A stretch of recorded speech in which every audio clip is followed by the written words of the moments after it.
My dear friend Chris Pugh is back on the show today to continue our talk about suicide prevention and suicide awareness. Today we're going to approach the subject from the societal standpoint, so how society views suicide, or the falseness of the way we feel society views suicide. A lot of the stressors and the depression and anxiety states that lead us to these states of attempting to or thinking about suicide, and some of the ways that we can decode that and to become vulnerable with our own emotions and be able to talk about what we're going through so it doesn't come to something as dramatic as an attempt to suicide. Really appreciate Chris and his time and his ability to share his knowledge about this sensitive subject and normalizing these type of conversations so they don't become so sensitive, and maybe we can get in front of some of this. Hope you enjoyed the conversation. We'll see you on the other side. But first, a message from our sponsor. Our healing journey can be difficult and might feel lonely at times. That's why I love sound baths. When we can get together in a community, we intrinsically support and feel supported by others. And that combined energy can help us go deeper into our own healing journeys. And all you have to do is just lay there for 1 hour and listen to beautiful healing sounds.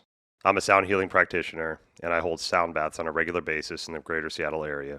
You can find my next sound baths on my website at adamrealhealing.com. That's Adam, A-D-A-M, Real, R-I-E-H-L, Healing, Healing.com. AdamRealHealing.com. Your healing is worth your time. And now an uninterrupted podcast with Chris Pugh. All right, welcome back to our show. Today I have a repeat guest. Mr. Chris Pugh is back. Chris is a dear friend of mine and also a clinical therapist. So this whole month of September is Suicide Prevention and Awareness Month, so we are bringing on guests to talk about this subject, trying to help normalize the idea that suicidal thoughts and suicidal mentalities are not abnormal, and so the more we can kind of talk about this, we can bring it out to light, people can openly talk about these conversations, and then we might not act on it as much. So I want to start off with a quote that kind of spoke to me when I was looking into this subject, and it's not that the person wants to die, it's that they don't know how to live. And so that really spoke to me because, I mentioned on the previous episode, like I've had suicidal thoughts, and I don't think that's abnormal to the mass populace. Whether or not we act on them is a different thing. And I can honestly say that when I read this quote, that resonated deeply with me, because it's not that I wanted to die. I don't want to leave this world. I don't want to leave my kids. I don't want to leave like my family, all this stuff that's got going on. But I just don't know how to exist anymore. Mm-hmm. It's like I don't know how to like get myself out of bed and fulfill my responsibilities or see the joy in my child's face or whatever it is. So I think it's part of this is reestablishing hope. Mm-hmm. And I think we talked about that a little bit right before we hit record, but hope is one of those things that, when we lose hope, that's a lot of that despair where that starts to come in. So Chris, like I said, Chris is a clinical therapist. He's been on the show before. We've had great conversations. I love talking with you. I mean, this is kind of a sensitive subject to talk about, mm-hmm. But I figured your beautiful knowledge and clinical base that you have with this, coupled with our relationship of jocularity, might lighten this subject a little bit and give us that opportunity to not be, this is a serious subject, but not be so serious about it. Sure. Because I think that's where some of that, the scaredness to talk about this stuff is that it's such a heavy subject, and that a lot of people react in a very oh my God, red flags up, let's call everybody, everything's wrong, how can I fix you, kind of mentality. Yeah. And that can kind of be disparaging to the person that just said, hey, I'm having these type of thoughts. Well, I think there's one thing that, first of all, I want to say that I appreciate what you said about being vulnerable in terms of just talking about it with your own experience. I mean, I'm in the same boat. I've had the thoughts too. Yeah. And I think that's where a lot of this normalization needs to happen with this dialogue and this awareness, is that it doesn't make you bad or toxic or less than if you have those thoughts, right? There's 7.2 billion people on the planet, or whatever the hell the number is right now. I mean, you take a running statistic of how many people have had those kind of thoughts. My God, it's going to be into the billions. Right. Right. We are human beings, especially in our climate today, where we live in this world where it's very much, there's a lot of toxicity around, and there's a lot, still in this pandemic where there's a lot of isolation, there's a lot of, kind of mental fatigue that comes with things. And so being able to just kind of like have this vulnerability of saying like, yep, this is, I have had these thoughts go through my mind, but let's talk about them. Yeah. I really also like what you said about this essence of being able to kind of, not want to die, but just figure out how to live. Right. Right. And that is something that is so crucial with this conversation. Right. Because you're addressing, well, one, right, what does that look like for you? What does a life worth living look like for you? Right. It's going to be different for every single human. 100%. Yep. 100%. Yeah, I think there's something you mentioned, mental fatigue.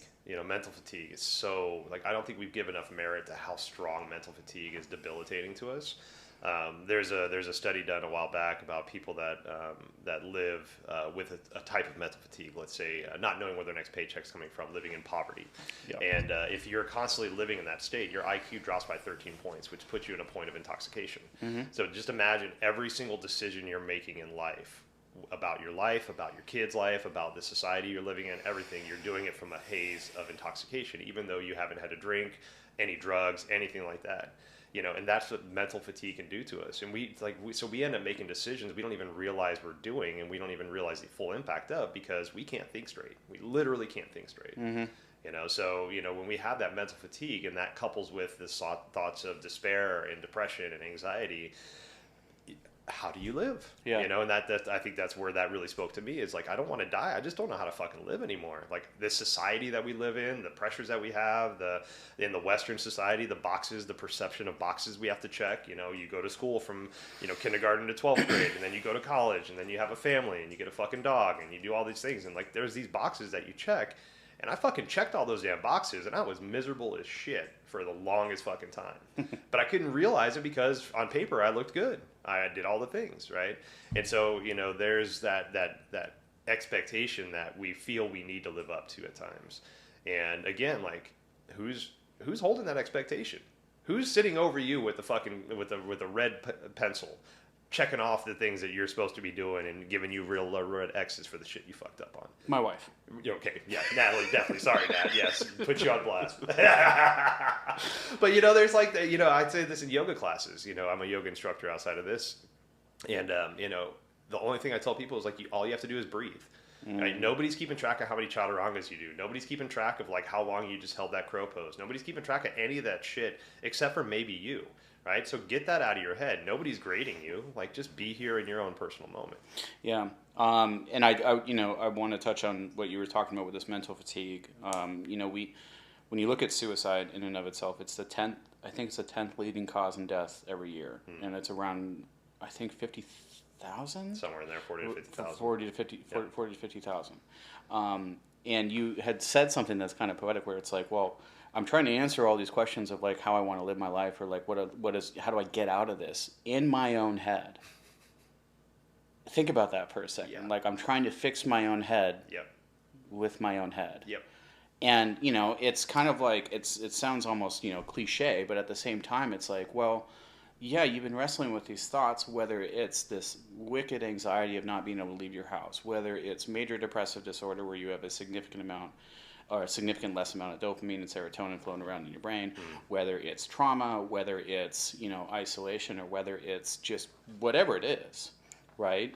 That coupled with this, this world that we're living in now with COVID, where you're just supposed to be on your own in quarantine, right, and not around other people, right? That kind of just forms into this perfect storm. Right, yes. And so then you're left with, well, I'm a lesser person if I ask for help. Right? There's a narrative out there, and it's not for everybody, but there's a narrative out there that coincides with, like, if I admit something's wrong with me, or if I'm struggling, that means I can't figure out my own life on my own. Right? And so I'll lock it up. Right. I'll lock it up. Then I wonder why my whole life is a mess. Mm-hmm. Right?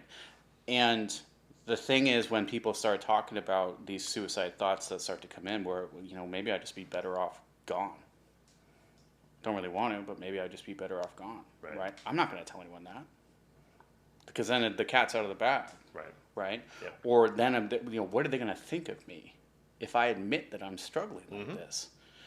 When in reality, it's like you're so much more empowered when you're able to do it and ask for help. Yeah.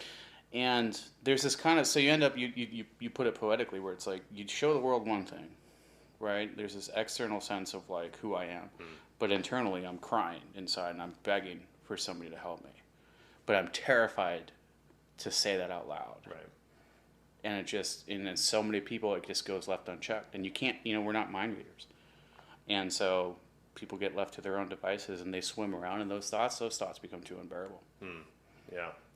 And I can honestly tell you, like, so many people have looked at me and told me, like, day after day, like, Adam, you got your shit put together. Like, one day I'm going to get my shit put together like you, like, you really, and I've held positions of, like, management, right, in places where people, like, I have, quote unquote, subordinates, staff under me, things like that. And we tend to aggrandize our bosses in some kind of way, whether they deserve it or not, right? By no means am I saying please aggrandize me, but the people telling me that, like, oh man, you got your shit together, good for you, Adam. You had a kid at 23 and you're still going strong in careers and blah blah blah. So when you keep having that dialogue given around you, but internally it's not true, that deepens that desire to not be vulnerable, that fear, because like, well shit, if I say no, wait, look at me, now I'm actually don't have it together, I'm fucking crying on the inside, what's that going to do to the person that looks up to me? Well, that might give that person that looks up to you the freedom and vulnerability to say, hey, you know what? I'm kind of fucked up too. Like, that's great. Like, let's be fucked up together, because, like, the perception that everybody has it together, that somebody above you has it together, that at a certain age, I'll figure it out, right? My 40s, 50s, I'll figure it out. Everything will start working. It doesn't work that way, right? And so, like, again, like, that normalization of, like, just think if Jeff Bezos came out and said, hey, you know what? I have suicidal thoughts. And I'm working on it, but that's just a vulnerable thing that I'm working through right now.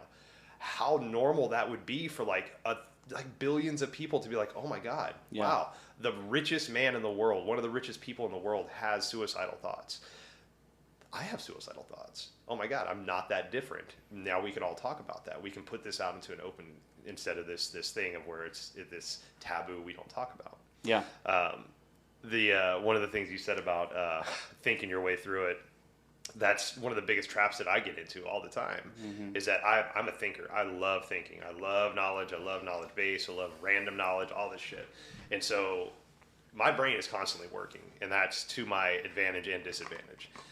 My brain needs to stop working sometimes, or needs to take the back seat, and I don't need to listen to it all the time. But when I get into these disparaging problems, my brain is like, got it, we'll figure this out. And as dangerous as that is, because I know that that's when I need to get out, I need to bring people in, I need to get out of my own head. But my head is like, cool, love this problem. My subconscious is like, yep, got this, we'll think our way through this. And then all of a sudden, like, weeks go by and I'm in this disparaging thought process of like, shit, I should have just turned to Monica or called you or somebody else, right? And said, hey, this is what I'm going through, because that stops that cycle. And that gives you that separation of the thought patterns and process you've been in. Right? Because again, like, our brain loves to think, it loves those problem solving things. That's why we constantly get put into these situations again, because if we haven't solved the problem in our subconscious level, somehow we keep looking for those those triggers again and again and again and again. Yep. And we wonder, why do I keep finding this type of person? Why do I keep finding this type of situation? Well, because your brain hasn't solved that problem yet. So it keeps putting itself in that, right? Your brain's an asshole. It is. Your brain is not designed to be your friend. It is designed to tell you what is going wrong in your life, what you're not doing enough of. It is designed to compare and contrast and always tell you that you're not living up to your own to all these expectations. If your brain was somebody that you'd want, like an actual person, would you hang out with them? No, dude, my fucking brain's not at all. Yeah. Not at all. And so, I mean, there's so many different elements to this conversation that kind of stem from, like, well, what does your internal dialogue look like? Right. What are you saying to yourself on a day-to-day basis? Yeah. What's the first thing that pops up in the morning for you? Like, and then kind of stemming out for, like, how do you set your day up?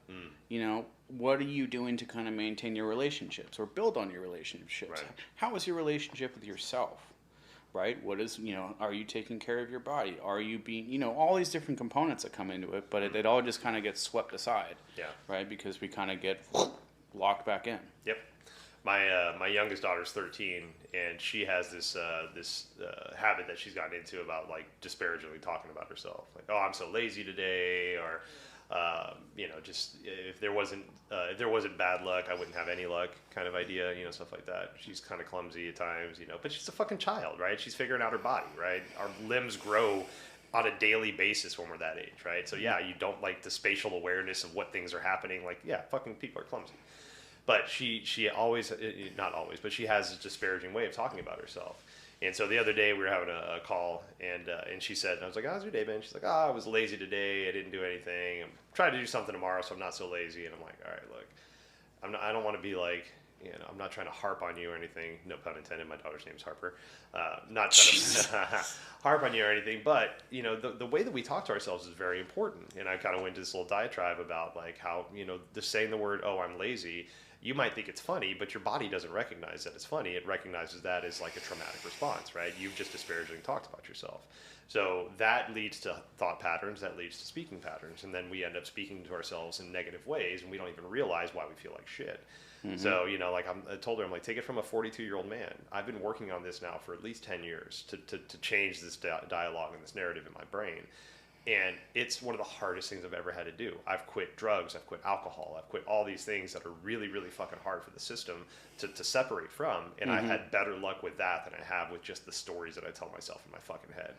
And so, it's like you're 13. Take it for what it is, right? I'm not going to sit over you and correct you every time you say something disparaging about yourself, because then that'll become a trauma, right? And I don't want to have to fix that, right? Yeah. This is your self-work you need to be aware of, and it's up to you to fix. You can either do it now, or you can spend your 30s doing it, right?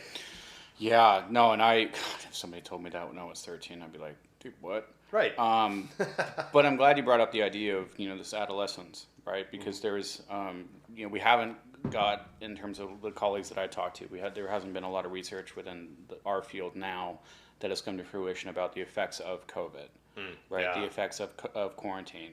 We can see that there has been a significant rise in terms of subjective reports of anxiety and depression when people are seeking out counseling. There has been a rise of 22% over the last 2 years. Each year, I think it was like 22 and then 24 for demand for mental health therapists. Wow. Right? And in this world, right, it affects everybody. Mm-hmm.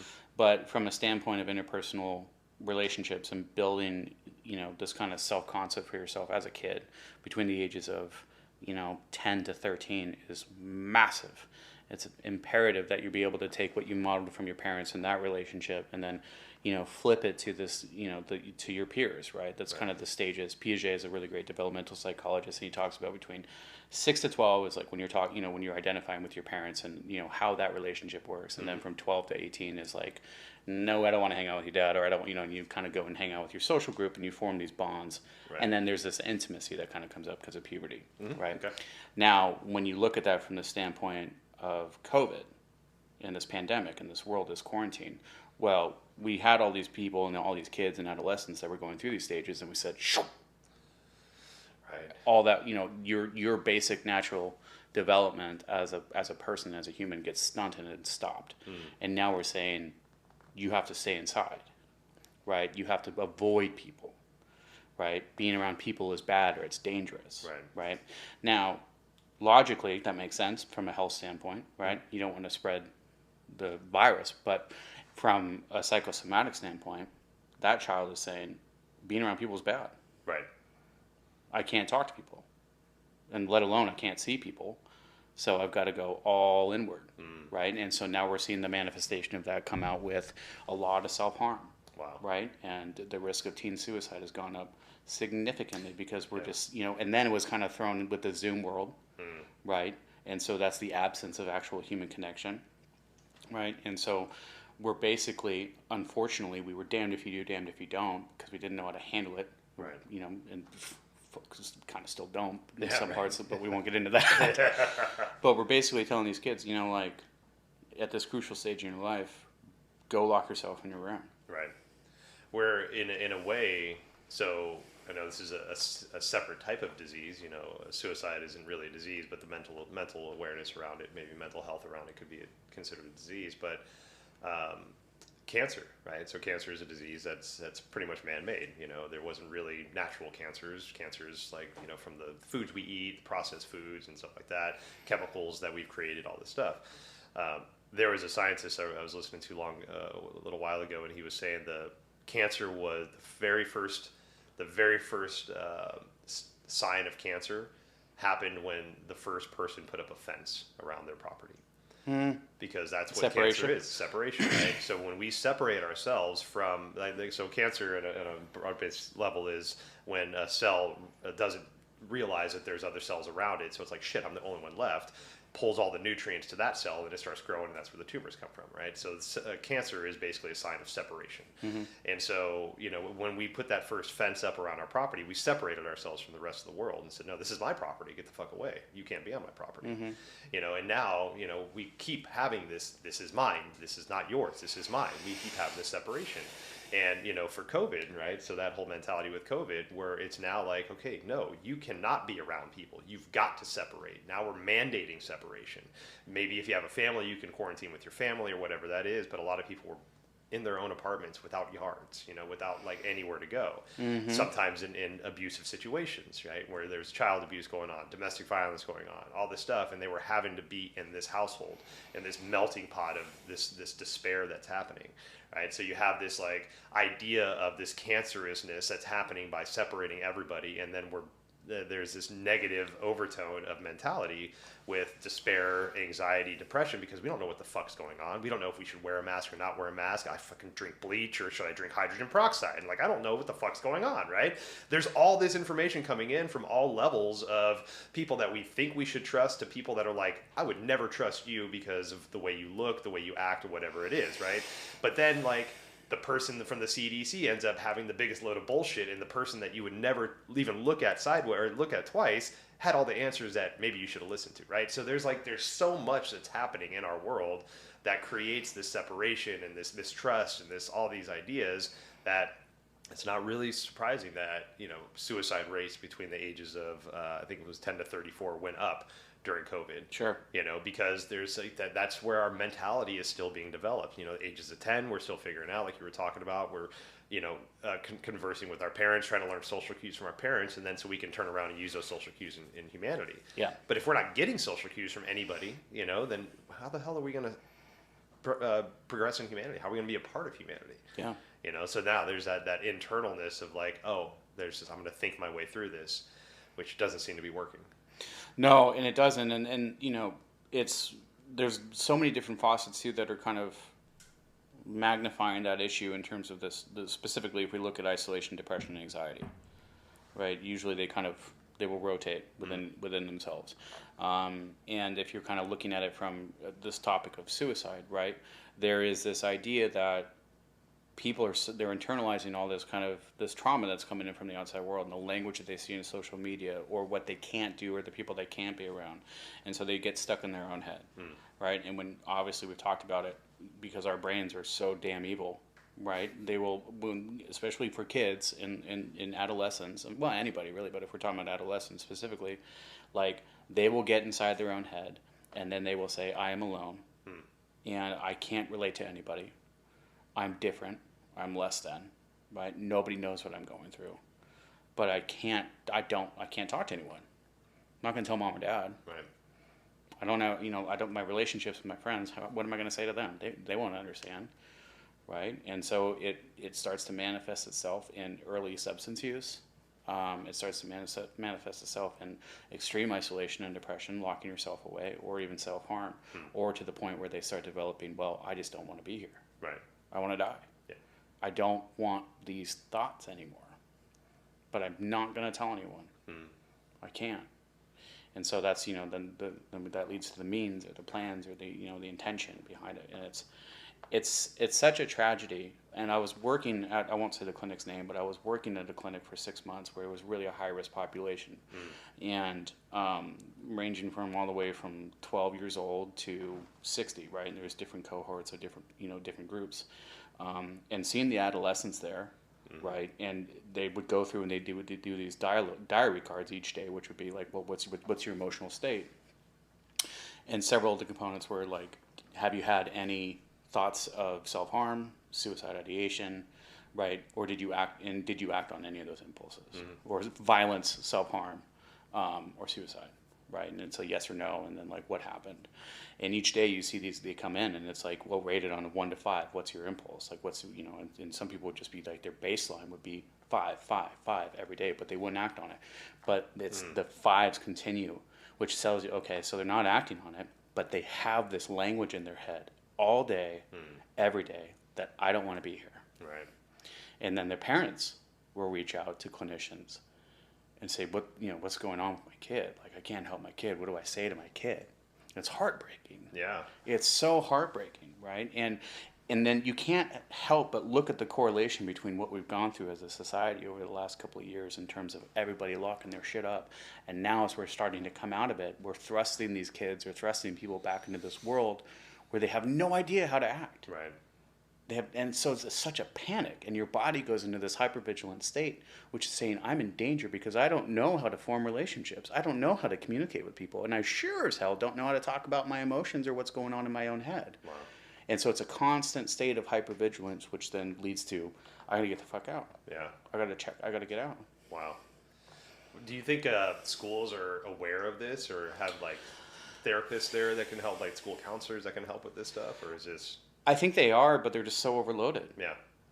We're still at this stand, and I don't want to get too into it because I know where it can go.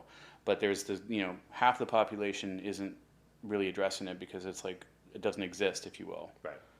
Right. And the other half of the population is stressed and trying to manage it with all these with their kids, within schools or within families. Right. That coupled with the demand in our field, there's too many people for not enough clinicians. Yeah. And so, unfortunately, and this is why we have to have these conversations, and this thankfully this month of awareness, which should be every month. Right. But a lot of it, unfortunately, just says I'm overbooked. I can't help you, and it kind of just it falls by the wayside. Yeah. But it kind of seems too like a lot of this stuff is kind of being just shifted to the school. Like, all the schools will take care of that. Yeah. That's fine. We got counselors for that. But is that really what's happening? I don't think so. But I also think from a parental standpoint, there's parents that don't know what to do. Right. How do I talk to my kids? I don't, and I don't want to obviously make this all about adolescents, but it's a very big population. Yeah. And the parents themselves or other individuals may not even, they're in the same boat. Well, I don't even know how to regulate my emotions or my thoughts, or like, I'm still struggling with this narrative and trying to figure out what my life means now. Mm-hmm. That coupled with, in the last couple of years, the financial insecurity that has happened with people losing their jobs. Some people can't afford their, rent, or they can't afford their mortgage. And so all that your body takes on, your mind takes on, right? And so no wonder when, the loss of relationships or the loss of loved ones or the loss of the job, you go down a road and you start thinking that the only solution is to check out. Right. Yeah. And that kind of goes back to that comment you had earlier about people having it together. It's like the people that have it together. Nobody's got it together, right? Even the people that theoretically have it together on paper or whatever, like, there's still shit that they're fucking dealing with, So, like, we get to that mentality of like, oh, like I'm 50 years old. I've had a house this entire time. I've raised my family, and now I can't. What happened? When that left turn happened? What is this? What is this mental state that I'm in? And it doesn't seem like you can come back from that stuff, because everybody's looking up to you, or they have this like hope that you've got it figured out. You're the anchor. You're the thing, whatever it is, and then all of a sudden it falls apart. Yeah. Like, well, shit. Who's my anchor? And so then that's where the actions start to happen. With those thoughts. Yeah. Yeah. That's and so with like, how would you say, if you're that scared, like, how do people approach it? Like, what's the first step in just bringing awareness to yourself so that you can bring awareness to somebody else? I think you got to get honest with yourself and realize what's going on. Yeah. I think we kind of get so swept up in just, if I can't see it, it's not there. Mm-hmm. Right? Or like denying that that's like your actual true feelings because you feel like you got to put on a show. Yeah. Or you got to put on a face. And so there's kind of this level of step one is this kind of world of acceptance of like, this is where I'm at. Mm-hmm. Right? Before any change can happen, you got to kind of figure out where you are. Right. Right. There's an analogy that I like to use, which one of my one of my people I work with just hates on it, but I love it. Yeah. Right? Like somebody asks you directions to your house, right? The first question is, well, where are you coming from? Mm-hmm. Okay. Right? You have the goal, you have your destination, and it's like, well, what, the destination in this matter and goal is like, I want to, I want to be alive. I want to, get well. Mm-hmm. Well, where are you starting from? Because before you do all this work, you got to figure out like, yeah, this is what I'm struggling with. Right. And when you're able to get honest with yourself, that's when you can start to get honest with other people. Stop worrying about trying to put on the face. Stop trying to worry about the denial. Yeah. It's obviously not working. Yeah. Yeah. Right? But that's also the empowerment that comes with this, right? Changing the way you view life and changing the way that you behave and you interact with people starts with your relationship with yourself. Right. And if you can start to make any movement in that capacity, whether it's, this is what I'm struggling with, okay, check, what's next? What do I do now? Right? And the big thing with that is there a willingness? Yeah. Because if there's not a willingness, then it's just resigned to the fact of like, yeah, I accept it, but fuck it. I've already made up my mind. Right. Then it's a different set of different ballgame altogether. But if there's a willingness for somebody to say, yep, I'm having these thoughts where I want to harm myself, or I want to attempt suicide, or I want to die, but I also want to live. So now I'm at a crossroads, but now where do I go from here? Right. That's one of the statistics that really kind of jarred me when I started reading about this is the survivors of suicide. The first thought that they have after they've committed the act, whether it's knife on skin or handful of pills, whatever it is, the first thought that's been reported is, oh my god, I can't believe I just did that. Yeah. Oh fuck. Oh my god.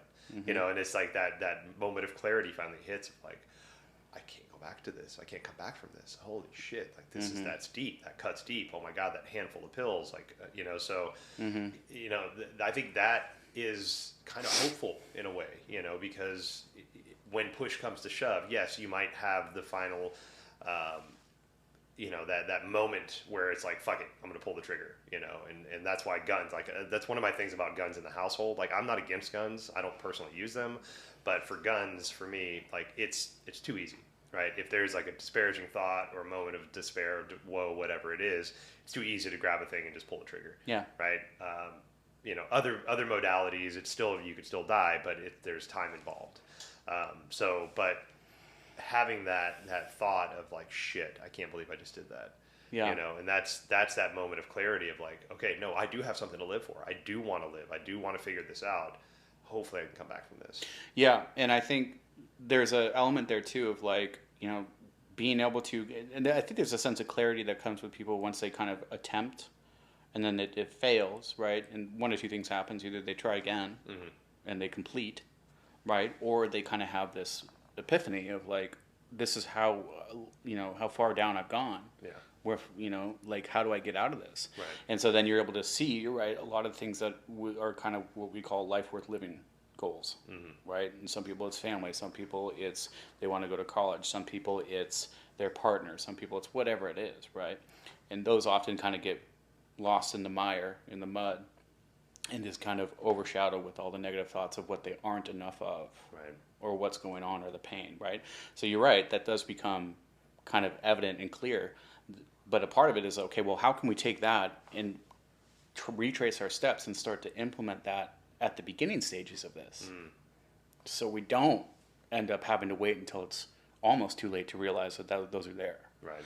So a lot of it is kind of this, work with people in terms of either there's a modality called dialectical behavioral therapy, which really works for high-risk populations, cognitive behavioral therapy, and cognitive processing theory, which is talking about, well, how can we start to reframe thoughts through communication and dialogue and through therapy or through trusted friends or whatever, to reframe your thoughts so you can start to instill these life worth living goals or these things that you already have in your life or things that you want to do, and start to really kind of hammer in on a day-to-day basis those for you. Right.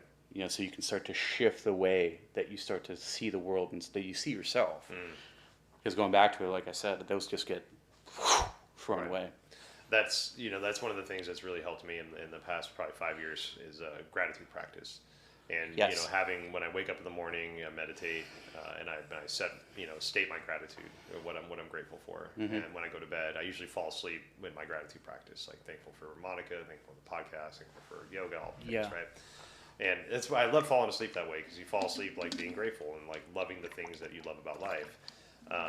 But sometimes like we can't see that, and so it does take that step of vulnerability of saying like, this is what's going on with me, to help somebody kind of flush out that gratitude practice or that thankfulness that you have in your own life, because we can get to those points where we can't see past the fog, and everything is just despair and just terrible and horrible, and we can't get out, we can't take a breath. But when somebody can reframe that, like you were saying, and give you the opportunity to look at your life and the successes that you have, and success is self-defined, like success could be like having $10 in your bank account, like that's a plus, right? You're in the For a positive, lot of people right? out there, So don't discount what your successes can be and how you can find those successes, because that's what's that's your own barometer. And I like that you said that, even the $10 analogy, because I've, I'll just be, because you were vulnerable, I'll be vulnerable too. I've not only had thoughts, but when I was 14 or 15, I made an attempt. Okay.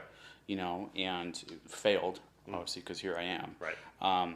But in my mind at the time, there was this kind of world that I was living in with my parents. They had gone through a divorce and they'd remarried, and so there was a lot of different, there was a lot of blended family going on there, and but a lot of it was like we're talking about, like I was in this world with myself of thinking I'm not good enough, or I'm not wanted, or maybe this is my fault, or the things that I was doing in my life at the time, were a reflection on like me as a shitty person, right? But it was all narratives in my head. It was all conversations in my head. Right. Now, was there anything that my parents did or did not do? Absolutely not, because it was, it was what I was viewing myself as. And, so I made this attempt and failed, and it was, moderately humorous. I won't go into it, but it was not well thought out at all. Right. But there was a kind of a moment afterwards where it was just like, I thought to myself, fuck, I can't even do that right. So I was like, well, nowhere to go but up here, and so then I started kind of being more open with my parents and what was going on and talking about things. And, I started getting really into music, but there was a period in my life where that was a way out for me. Yeah. But and again, once that kind of failed, I was able to kind of start to integrate these things in my life that I didn't know were there, but I had them. Yeah. I couldn't see them, right? And so a lot of it too, I think, with where we're at now, is that we have to get past in our society where it's looked at as a negative, right? Like, if you have these thoughts, that does not define you. Right. My God, it doesn't define you. Thank you for saying something. And also on the receiving end, we have to, as people, with our relationships, with our family, we have to stop listening to the response of "I'm fine." Yeah. And we have to really start asking questions, and to actually start engaging with each other on a. It doesn't have to be a profound level where we're going to fucking meditating with Buddha. Yeah. Right, but just as what are you sad? Are you struggling with anything? Yeah. Are you happy? How's your life going? Right? In creating a more open conversation, rather than hey, what's up? How are you doing? Fine. Fine to me, that's a danger word. Yep. And I'm a big proponent of I'm fine. Figure it out. I'm fine.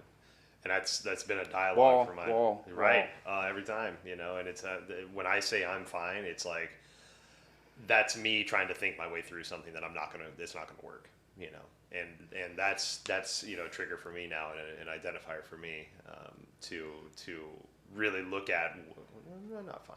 Yeah. And Mon and I have been together long enough now that she knows that it's a trigger too, and be like, but what?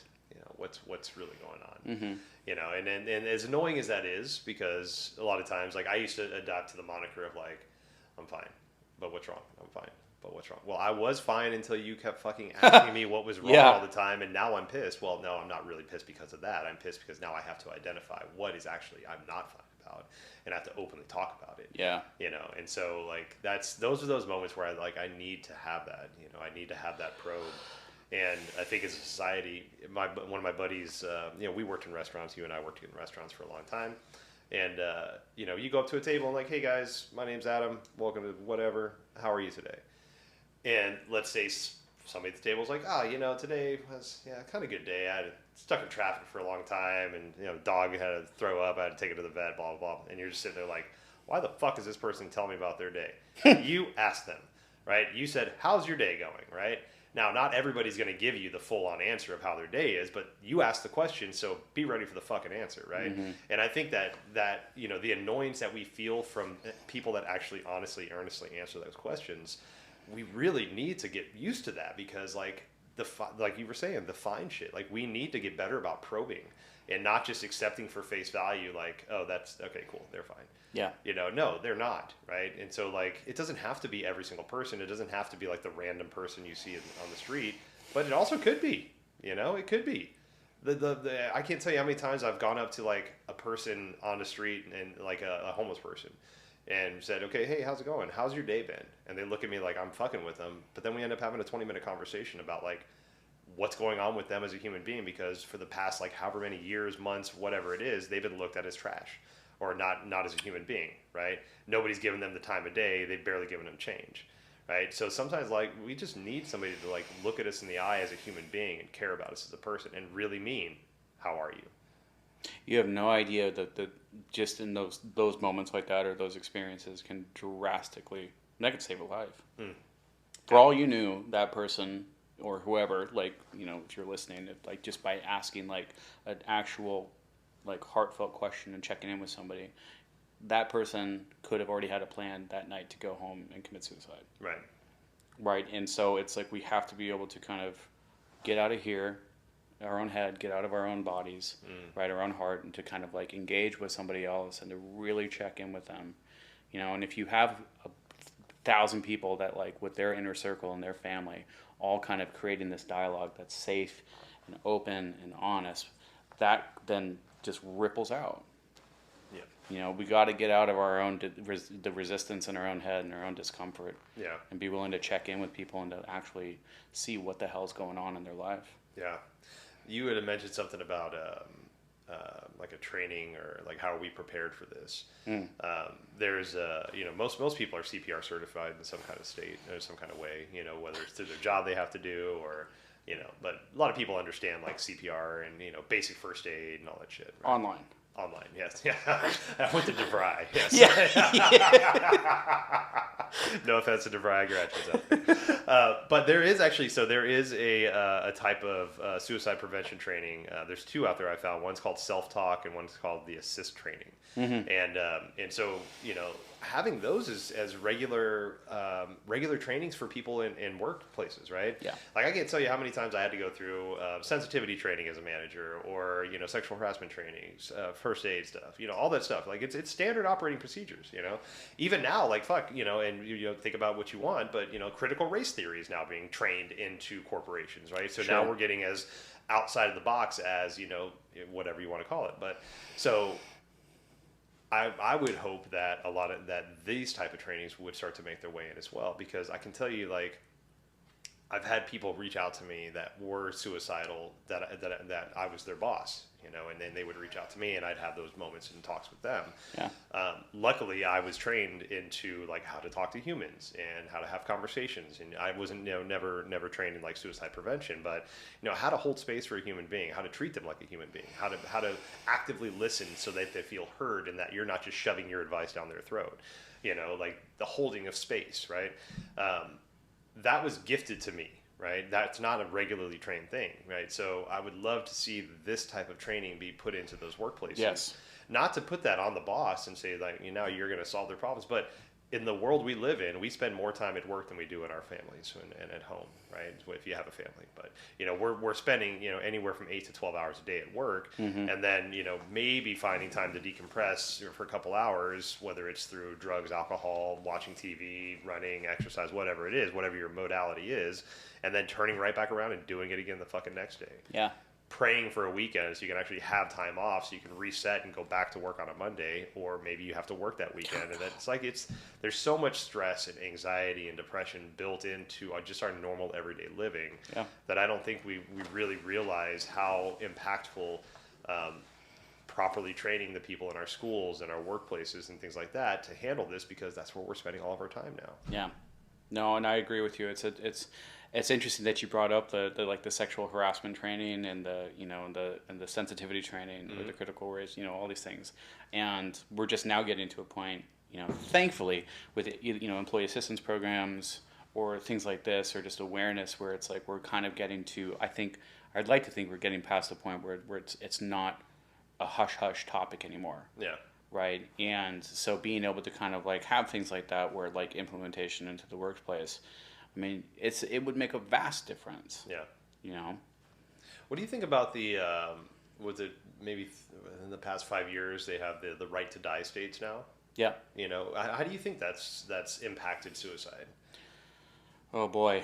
Well, I mean, the right to die in the element is kind of well, how do I say this?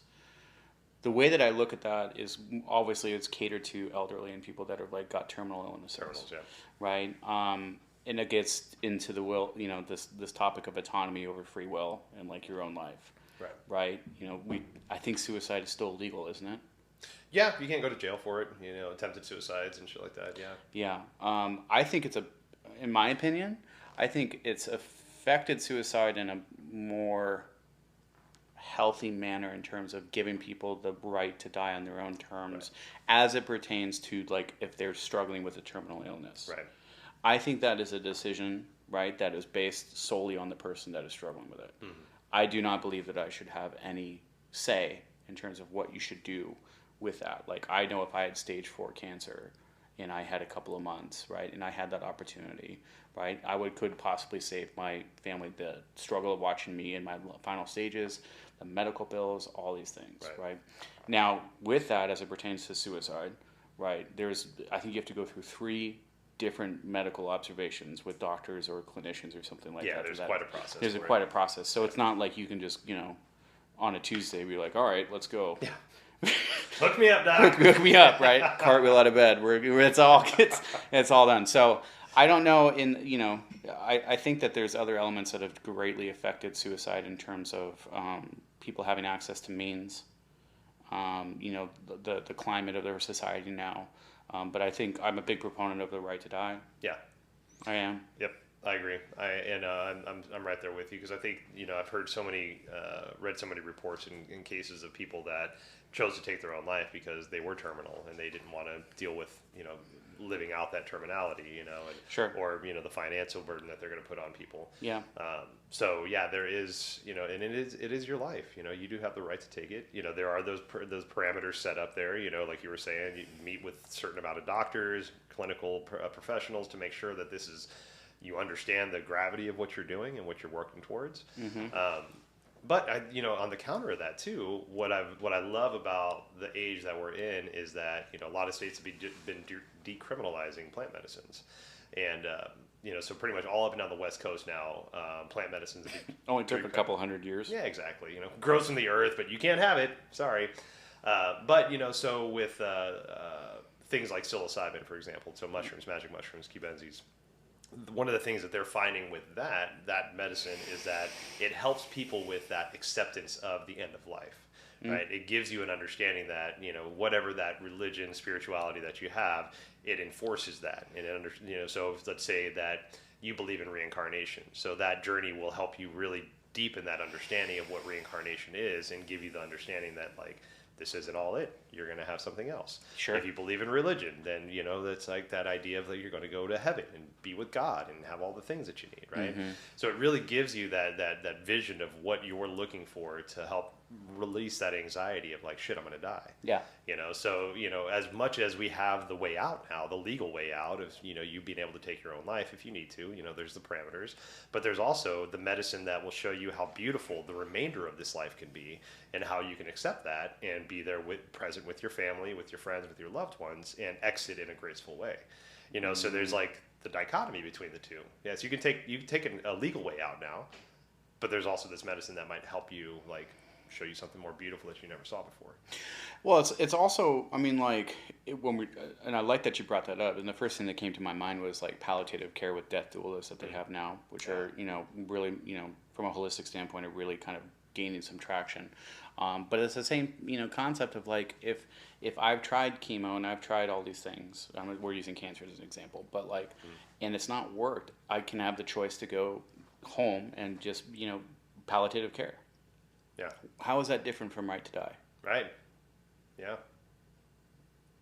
Like I don't, and so I don't. There's it's discrepancy there where it's like we can allow this and encourage this and give you a private nurse and get you set up at your house, but at the same time you can't make the decision on this hand. Yeah. To do it, like it's all.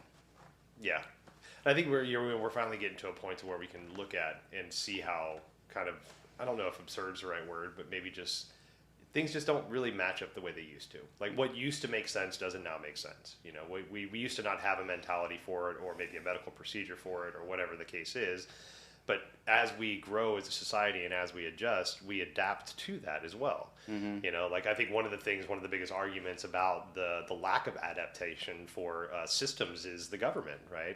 So we have smartphones. Everybody's got a smartphone. You can go to freaking like third world countries, and a lot of those folks have smartphones now. Some kind of connection to an internet, some kind of thing, right? Mm-hmm. But we still have to, let's say in America, we still have to go to a ballot box or write in our ballot and mail it, right? We don't have the ability to just access the phone that we have and say, yes, I want to vote for that person. I want to vote for that, that junction. I want to vote for that bridge to be built. I don't want to vote for that bridge to be built. I want to defer that back to my congressional member, right? No, I don't want to take my time. I'm going to defer to my senator. Right, we have the abilities to do all this shit, but we're not capitalizing on it from that government standpoint. It's still cumbersome. It's still awkward. It's still fucking just abusive at times, really. Yep. But that same mentality, like how stagnant it's been to get to a point to where we understand it needs to be done. I think we're finally getting to a point as a society where we can really nitpick on all these things and start to really understand like what's working for us and what's not. Mental health is not working for us right now because as much as we put a focus on mental health, the world that we've created to live in is the antithesis of mental health. Like we've done everything from the 1970s. If you look at like Chomsky and Bukowski with their writings, all the stuff that we've done and invented since the 70s has theoretically been to make our lives easier. Emails, phone, voicemails, right? Way before emails, voicemails, right? Mm-hmm. We could just like leave a message now, answering fucking machines, right? All this stuff was meant to set up so we could release the ability to have to be on the job all the fucking time. Yeah. But we've integrated all of these systems, text message, emails, fucking FaceTime now, like Zoom calls, all this shit. We've now integrated it into being part of our life. Hell, working from home used to be like, no, nobody can work from home. We don't want to do that. Now it's like everybody work from home because now we figured out that if you work from home, you're always fucking working. You're always going to answer that email. You're always going to answer that text message. You're always going to try to get that last piece done because it's done before tomorrow. But guess what? Tomorrow's stack of papers is going to be fucking twice as big. You're not getting in front of anything, right? So we're just continuously like using all this technology that we've developed to dive us deeper into this mental catastrophe that we're in. And I think now we're finally getting to a point to where we can zoom out and look and say we're not in a good place. No. We're not in a fucking healthy place. And but the majority of people that are fighting for this stagnation of systems are the people that are currently in the offices or in the play of that stagnation. Now we have these millennials that are coming up and these people that are coming through that have different mentalities, that have, maybe they spend a lot of time in their video games, but video game mentality is very different than real world mentality. You can manipulate video games a lot, maybe not differently, but a more noticeable way than you can manipulate reality. Yeah. So you have this wave of kids and young adults that are starting to come up that just do not fucking accept what's going on right now. Living, like just working to live and not living to live.